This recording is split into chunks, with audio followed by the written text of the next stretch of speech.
everybody, it's EK from EK Gorman Designs, and I am sneaking in here because I have a new Garden Notes flower set. I have the new Cosmos flower set. I've already made one, but I want to show you how I make a couple more. And I'm going to turn it into a mixed media piece and put it on this 5x7 canvas board. So here we go. I took the die set and I die cut out several pieces from some 90-pound soft finish cardstock from Elizabeth Craft Designs. And now I'm just going to color it up simply and quickly with my Copic markers. For the leaves, I just use a combination of green, and you'll notice that it isn't fancy schmancy coloring. Actually, none of my coloring is fancy schmancy. It is all very, very simplistic. These dies make such great movement once you place them onto the molding pad that your coloring can actually be pretty simplistic and quick. As you can see here, I'm pulling out my Copic markers, and I'm just giving them hits of color. I'm putting the darkest in the middle, and I'm fading it out to light on the ends. I end up doing 4 flower heads in total. And each of the 4 are a different combination of pinks and purples. So I have 2 shades of purple that actually ended up being very, very close to each other. The first one was with the VO2, VO4, VO5, something like that. This one is from the V10 collection, so it's V12, V15? Yes, V15 and V17. And then the other combinations are a darker purple and then a pink. For all the centers, I just used a combination of yellow Copics, and for them all, I just put darker in the middle and then faded them out. So I'm using the 4-piece metal tool set here, and I'm using the leaf tool, and boy does it move those flower petals in a realistic manner. And then I cup it with the ball tool set, and it really makes the flower look like it has real movements. For the centerpieces, I just simply took the ball and kind of rounded out and moved it. I am by no means the expert here. I just kind of play with it until I get it what I want, and then to where I think it looks natural. There are people far better at this than me. Susan does a weekly live. Go check hers out, because if you want to see how this is done properly, do hers. So for the center, I wanted pollen on it. And Elizabeth Craft Designs has this great pollen that looks so real. Once you touch a little bit of the Kids Craft glue to it, and you touch the paper into the pollen, it looks like fuzzy pollen from a flower. It's awesome. You can see I took it out of the little plastic bag it comes in. It's like just a little simple plastic bag. And I put it into a Ziploc container. Hands down the best way to keep it. No questions asked. And then, you end up with less boo-boos and errors. So that's quickly how you make one of the petals. To do the leaves, I took the leaf pad out, added what would be essentially a stem center, and then just gave it a quick touch so there's some movement within the leaf, the fern-like branch. So there you go. There's the first of the 2 ones. Now, originally I kind of was like, okay, I'm just going to do 2. And in hindsight, I needed 4. So I pulled out a new collection of purples, this time the blue violets, and gave them again just a real quick color up, letting the darkest be in the center and fading out. I will tell you, when I first started working with these dyes, it was the most intimidating, scary thing in the world, because I thought there's no way of all people, I'm not a dye person, I'm a color person, I color things up. I was thinking, there's no way I'm going to be able to make these look realistic. It's really that easy to use. I, of all people, can use it. Now, this flower I made pink because I wanted a slightly different color, but I used the RV90s. But yes, back to my epiphany that anybody is capable of making these flowers look realistic. It just takes, I hate to say it, but a little practice. And some of the right tools. The molding pad really, you can see mine, when you pull it out, it's just beaten up. Man, I'm hard on it. But it allows you to have that movement you need, and that it works. It just works. There's just no other way around it. It works. So I'm finishing up. I will tell you, for the center petals, I colored both sides. Not the star-shaped ones, but the ones that I spin into a circle with my tweezers. So yeah, there's my molding pad. It's been really beaten up because I sometimes press too hard on it. Mainly because I don't often know what I'm doing. But it works. Look at that. Look, I mean, it's like, I wish you could see this, like, put it up right in front of your face. When you get them fully assembled, they really just, and it's the way the dies are cut. It's not just cut in basic simple petal shapes. There's movement within the die cut itself. So the die has been so well designed. I'm enamored because I didn't think I could do it, and then I found out I could. And in the finding out you can do something you think is hard, there's a great satisfaction to it. Again, I'm taking some Kids' Choice glue and just dipping the tip of these star pieces into some glue and then putting it into the pollen. And then for the center stamen, I'm not a flower expert. Stamen, I think it's a stamen. I just twist it up, bend back the little dew jobs on the end, and then dip that in the glue and into the pollen as well. No, it's not real pollen. My head would explode if it was real pollen. By the way, anybody else really struggling with allergies, if you can hear me, every once in a while, my nose decides to run off my face, and I have to give a little, and I apologize because I think that's the worst sound on earth. So if I'm driving you insane, just know I'm driving myself just as crazy. Here we go. I'm wrapping up the last of the 2 flowers.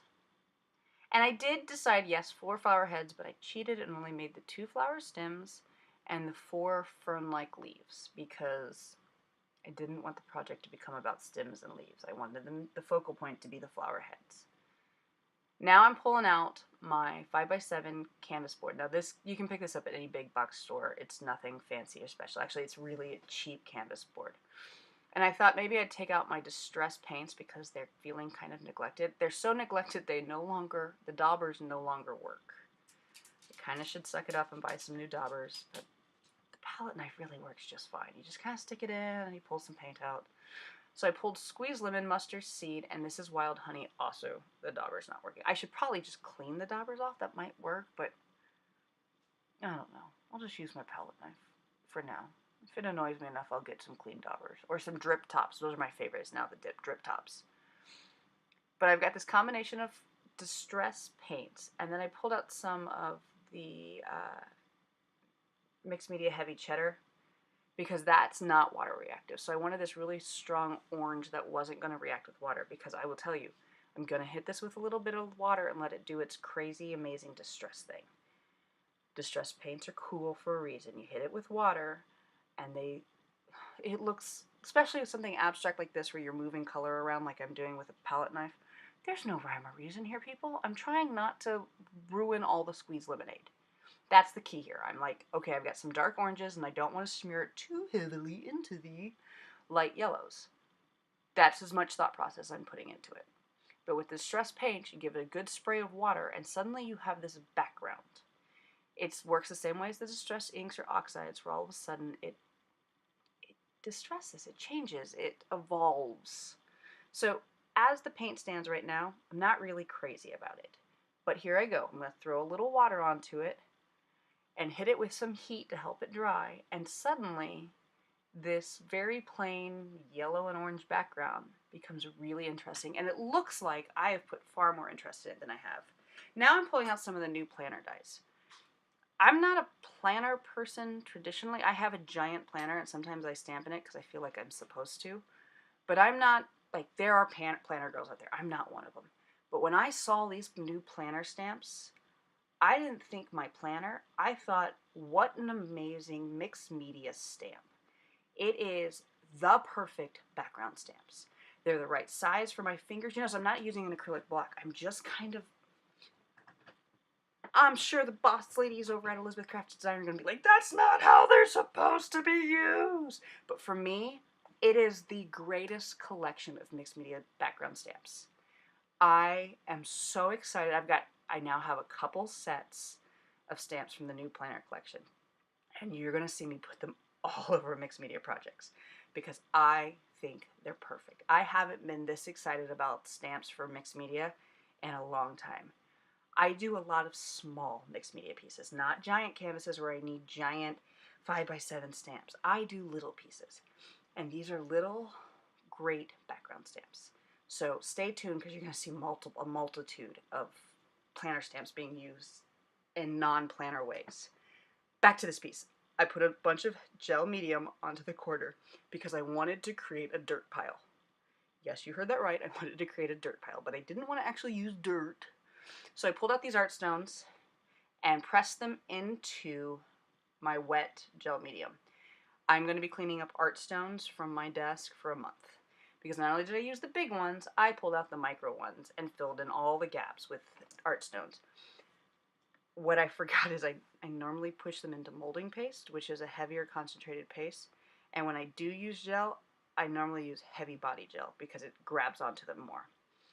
The soft body gel, which is what I'm using today, doesn't grab them in the way that I traditionally want them to be grabbed.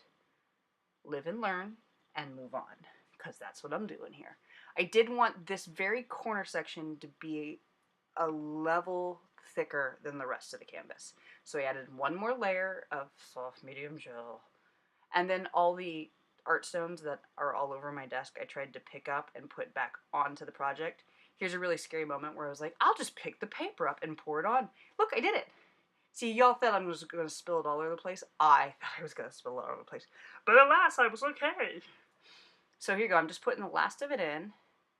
I have a scraper that I sometimes need to clean my thing with. Yeah.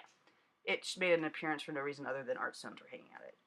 Normally, I will use paint over my art stones because it really actually helps lock it in, but I kind of wanted some of the transparency of what was happening to come through. I didn't want it just to be this opaque brown and look like I just painted things brown. So instead today, I pulled out some Liquitex ink. It's an India ink, and with a cheap brush, because I didn't want to goop up a good brush, with a cheap brush, I just kind of pounced the India ink into and onto the gel and the art stones. And I love how there's some movement in there. You still get bits of white, you still get the way the brown seeped into the gel and onto the art stones. It's multi-dimensional. It's for only using one color. I have a multitude of colors going here, and I could not be happier with how this turned out.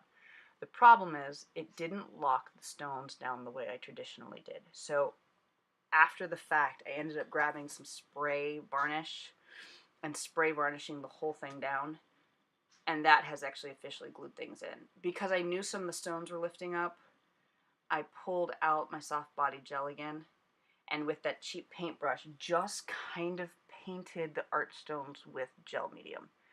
Because I was using a dirty brush. I didn't clean my brush. It worked. Like, I ended up with brown in ways that I didn't intend to on the canvas, and it became more organic. But look, you can see how it kind of turned out to be dirt. Like, there's a dirt-esque feeling here, right? Like, kind of? Okay, I think it turned out like dirt. And in a minute, I'm going to have flowers growing out of it, which makes it all the cooler. But first, I must lock down these stones. Like I said, sometimes you make mistakes, and I am not the person who starts over. I'm the person who makes a mistake and then fixes it and moves on. So here we go. Finishing up. I've sped this up a bazillion times, and I should have cut. I apologize. But I wasn't thinking about it. Now you're watching me. In a second, in a very near second, you're going to get to see how I put those flowers onto my canvas. I'm trying to lengthen this out as long as I possibly can. And now I'm out of gel on my palette, so surely I am at a place where I'm turning. There we go, canvas is turned back around. Now you're thinking, what heavy medium did you use to put the flowers onto the canvas? I just used a Kids' Choice glue. Literally, that's all I used to put the stems and the flowers back on. That Kids' Choice glue, it dries clear, it's perfect, it works for me. And it gives you just enough wiggle time to be like, oh wait, I need to move this, I need to adjust this, I need to fix this. Now, I wanted the stems not to look like they were randomly placed next to the dirt. I wanted them to actually look like they were sticking out of the dirt, and a couple of my art stones popped up. So it worked out nicely. Now this metal tool, the metal tool here that I'm applying my glue with, it is a clay carving tool. It's just randomly something from my collection. It is my favorite way of applying glue. I don't know. It's not an official tool for anything. It's just something I had laying around one day. I am using my tweezers to get glue onto the back of the flowers and then to kind of push the flowers to where I want them. With the leaves, I'm just literally touching glue into the end of it there and then pressing it into my project. Now here's where you're going to see where the Kids' Choice glue has such a great wiggle time, because look, now I'm going to move my flowers one more time. Now I've got my flowers where I would go, I've got my paint. It needed a sentiment. So I die cut from the planner stamp set this label, and you can't see it, but it's got really great detailing around the edge. And then I pulled out this new sentiment stamp set and pulled out what I thought was perfect sentiment for it. Hello, everyday. And just kind of stamped it simply into the middle of it. Everyday life. Hello, everyday life. Which I thought, you know, flowers growing from dirt. That's life, right? Like, it's just, okay. The white was too stark on my canvas, so I took out the Fossilized Amber Distress Oxide and just hit it with a bit of color around the edges. And yeah, I'm still fighting Artstones. And it still looks white. It's not blending into the background, which is not what I wanted to do. And I just used my double-sided clear adhesive to adhere the sentiment onto my canvas. Now, it was looking a little bit plain, so I pulled off some peel stickers, corners, and borders straight in silver, and just literally lined the sentiment with these silver peel-off stickers. These are subtle. They don't take away focus from everything else. They just kind of finish off the project. And I love them. I can't find them here in the States, so I love the fact Elizabeth Craft Design. It's like, I feel like ECD is sometimes the only place that carries these things. So I order them in bulk and use them kind of everywhere. And I realized I needed to kind of ground the edges of the frame. So I pulled off a big one. See what happens is I will trim something and have like half of one left, and I just stick it back on the sticker sheet because I don't want to waste them. You can't just run to your local box store and get these things. So you gotta be nice to them and save them.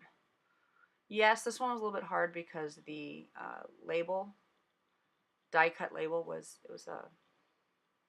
fancy cornered, but it worked. And yes, I realized the two open non-dirt sides of the canvas needed grounded down a little bit with the silver trim, so I laid it down the entire side of it. There's this like random small hole where I didn't want it to look like I didn't put the stuff, so I tucked it in there. And there we go. This looks like, the end product looks like a very fancy, difficult, hard to do mixed media canvas piece. It isn't, because you saw me do it, and I did it, and it wasn't hard. Thank you very much for peeking in today. I hope you enjoyed this process. If you want to see more projects like this, give me a thumbs up so I know that you're interested in things like this. Thanks for peeking in today, and make sure you go check out what Elizabeth Craft Design's got going on in the store. There's all kinds of new products that have recently come out since spring. Go see what they've got going on. Until then, happy crafting.